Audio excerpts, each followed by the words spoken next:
J'espère que vous allez bien, j'espère que vous passez une aussi agréable journée que moi, parce que je trouve que c'est vraiment une journée très, très stimulante. En tout cas, pour quelqu'un comme moi qui travaille en innovation, je trouve qu'il y a des très beaux exemples dont on peut s'inspirer et vraiment, j'espère que vous en profitez pour alimenter vos propres pratiques. Je disais que j'allais faire rapidement, alors j'enchaîne tout de suite. Quelques mots sur le CFRIO, parce que des fois on est méconnu. Certains nous connaissent, entre autres, pour nos enquêtes Génération C, notamment, et celle de Net Tendance, qui se veut un portrait des technologies et des usages des technologies par les Québécois. Mais on a aussi des grands chantiers de projets, d'expérimentation, de recherche-expérimentation, dont celui dont je vais vous parler aujourd'hui. Le CFRIO, on est un centre de liaison et de transfert. On dit qu'on est le centre qui facilite la recherche et l'innovation dans les organisations. Donc, mon boulot à moi, c'est d'accompagner des écoles, des ministères, des PME qui souhaitent innover à l'aide des nouvelles technologies. Donc, comment on transforme nos pratiques de travail à l'aide des technologies. Je vous disais qu'on mène des projets de recherche et expérimentation. Bien, le projet Éducation à la nutrition dont je vous parle aujourd'hui en est un qu'on a construit en partenariat avec l'équipe des diététistes des producteurs laitiers du Canada et l'équipe de recherche NISCA qui documente également le projet. C'est un projet qu'on conduit actuellement dans 5 terrains d'expérimentation, dont celui de la commission scolaire des sommets. Vous avez entendu Geneviève vous en glisser un mot tout à l'heure, en avant-midi. Alors, je vais vous remettre le tout en contexte. Vous avez entendu le côté concret, vous entendrez maintenant toute la logique qu'il y a derrière, tout ce qu'on cherche à aller expérimenter à travers ce projet-là. La petite histoire, c'est un terme qui a été populaire aujourd'hui. Je trouvais que c'était beau, la petite histoire du projet, mais je pense que je suis la 7e à mettre ça sur mon PowerPoint, alors ça perd un petit peu de son originalité. Tout ça est parti du grand projet qu'on a mené au CFRIO depuis 2002. On travaille avec le ministère de l'Éducation et aujourd'hui 23 commissions scolaires à la mise en réseau de petites écoles de région. En 2002, le ministère de l'Éducation et le CFRIO, on se disait qu'il faut absolument trouver une solution pour ces petites écoles, je dirais petites écoles de rang, là, on peut penser aux écoles d'Émilie Bordelot, c'est dans votre imaginaire, peut-être que ça vous donnera un repère, mais il faut penser à ces petites écoles-là qui manquent de vitalité, qui sont menacées de fermeture, et souvent, quand on pense à la fermeture d'une école, bien, ça signifie fermer le village. Alors, il fallait absolument trouver des solutions pour améliorer la qualité des apprentissages, notamment dans ces écoles-là. Et cette solution-là a été imaginée en lien avec les nouvelles technologies de l'information et des communications. Donc, les élèves et les enseignants ont à leur disposition 2 outils, un outil de vidéoconférence et un outil de construction de connaissances qui est un peu à l'image d'un forum de discussion où on apprend sur différents sujets. Alors maintenant, je vous dis, on a démarré en 2002 auprès d'à peu près 3 commissions scolaires dans vraiment des petits milieux et aujourd'hui, on est dans 23 commissions scolaires. On s'est rendu compte au fil des années, et particulièrement dans les dernières années, qu'il n'y avait pas seulement que pour les enseignants et pour les élèves que c'était utile d'utiliser la vidéoconférence et le forum, mais aussi pour tous les intervenants autour de la classe. Petit à petit, on a vu des conseillers pédagogiques, on a vu des orthophonistes, des orthopédagogues, des conseillers d'orientation qui se sont dit, bon, on a des classes en réseau dans notre commission scolaire, mais est-ce qu'on ne pourrait pas, nous aussi, tirer profit de ces pratiques-là, de ces outils-là, dans notre façon d'intervenir auprès de ces jeunes-là. Alors, on a vu apparaître différents cas de figure où des professionnels intervenaient à distance à l'aide de la vidéoconférence. Donc, tout ça vient mettre en contexte le projet de l'intervention en réseau, en fait, éducation à la nutrition. Ce que je veux dire quand je parle d'intervention en réseau, en fait, c'est une nouvelle possibilité. On parle ici d'un modèle hybride où l'intervenant est parfois en rencontre en personne, auprès de sa clientèle, que ce soit des élèves ou des enseignants en soutien, ou à certains moments, il est présent en réseau. Donc, on combine les deux. L'idée n'est pas de dire, bon, mais moi, je reste dans mon bureau, je ne vais plus dans les écoles. Je suis certaine qu'il n'y a personne ici qui serait d'accord avec ça et je ne le suis pas non plus. Donc, l'idée est vraiment d'offrir plus de possibilités et de pouvoir intervenir à certains moments à distance, en réseau, par le biais de la vidéoconférence, et à d'autres moments, en personne, dans les écoles.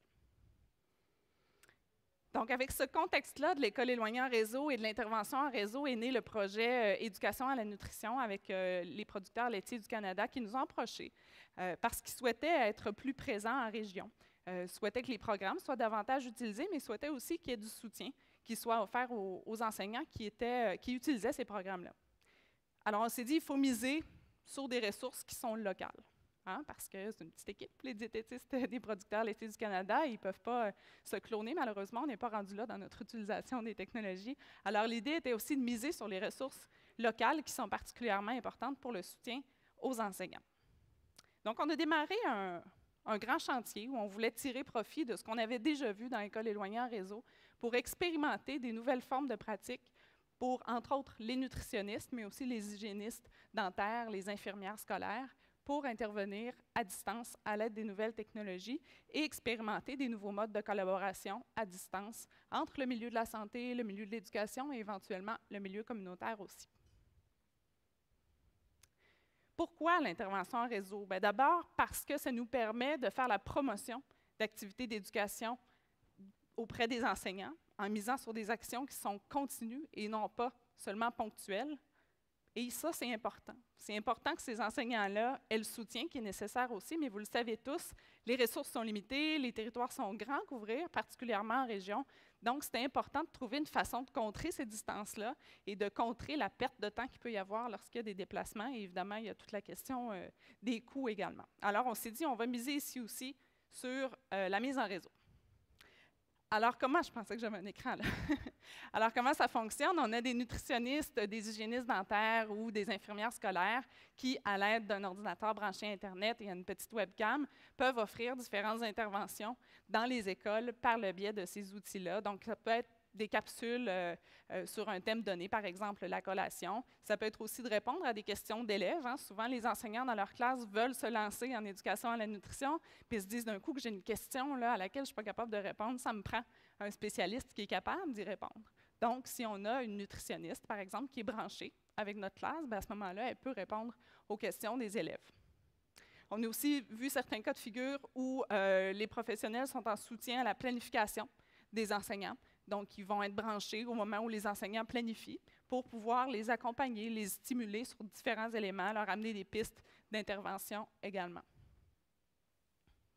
Donc, dans le projet, on a deux outils principaux, celui des programmes d'éducation à la nutrition de l'équipe des producteurs laitiers du Canada et une plateforme de vidéoconférence qui se nomme VIA, qui n'est pas gratuite. Il y avait la question ce matin, je ne vois plus la dame, mais il y avait une question ce matin à savoir si elle était gratuite, mais elle est fournie dans le projet École éloignée en réseau, donc dans plusieurs commissions scolaires actuellement au Québec. J'aurais envie de passer rapidement sur les terrains, puisque vous avez entendu Geneviève vous parler du cas de l'Estrie. Je vous dis peut-être un mot de chacun, de ce qui les distingue. Dans le cas de Port-Neuf, c'est un projet qu'on a démarré avec eux en janvier 2011, donc l'an dernier. Ça a été le premier terrain qu'on a démarré. Et ce qui les caractérise, c'est que les enseignants dans ce projet-là, les enseignantes, ce sont toutes des dames, ont décidé que chaque jeudi après-midi, leur classe se branchait en réseau et elles partageaient ce qui s'est fait en éducation à la nutrition dans leur classe cette semaine-là. Imaginez l'effet d'engagement dans cette équipe enseignante-là. On parle de très petites écoles, un isolement aussi très grand chez ces enseignantes-là, et elles ont décidé que chaque jeudi, il y avait une routine entre leurs 3 ou 4 classes, et elles se branchaient en compagnie aussi de la nutritionniste pour partager ce qui s'était fait dans les groupes. Dans la baie des Chaleurs, on a démarré pas très longtemps après, et là, ça a été, dans Port-Neuf, c'était au préscolaire. Dans ce cas-ci, c'était au 3e cycle du primaire, donc totalement différent. Et ici, on a pu un petit peu moins miser sur une action continue à chaque semaine. On a misé plutôt sur une grosse situation d'apprentissage beaucoup plus complexe, plus ponctuelle aussi dans le temps. Donc, ça n'a pas été à chaque semaine, mais bien une grosse activité en vidéoconférence entre les différentes classes. Et là, ce qui est intéressant, c'est que la nutritionniste agissait comme membre d'un comité d'experts qui venait un petit peu commenter ce qui s'était déroulé dans les classes. Donc, au lieu d'animer une capsule d'information, c'était plus des conseils ou un peu une évaluation de ce qui avait été fait, toujours en misant sur les points forts, bien sûr. En Estrie, Geneviève vous en a glissé un mot tout à l'heure, il y a toute la communauté de pratique qui s'est faite. Il y a un autre aspect qui est intéressant aussi, c'est que la commission scolaire est sur différentes MRC. Donc, qui dit différentes MRC dit différents C3S. Donc là, il y a une complémentarité des ressources qui sont disponibles aussi. On vient briser les barrières des territoires des C3S pour pouvoir intervenir sur un territoire beaucoup plus large que ce qui était prévu au départ. Donc, je vous donne un exemple. Si un C3S a du temps de la part d'une nutritionniste pour intervenir dans différentes écoles, bien, cette intervenante-là peut intervenir dans toutes les écoles du territoire de la commission scolaire et non pas juste celle de la MRC, puisqu'elle le fait en réseau. Donc, tout ça peut se faire au même moment, plutôt que d'aller se déplacer dans chacune des écoles et là, d'être pris avec un territoire géographique limité.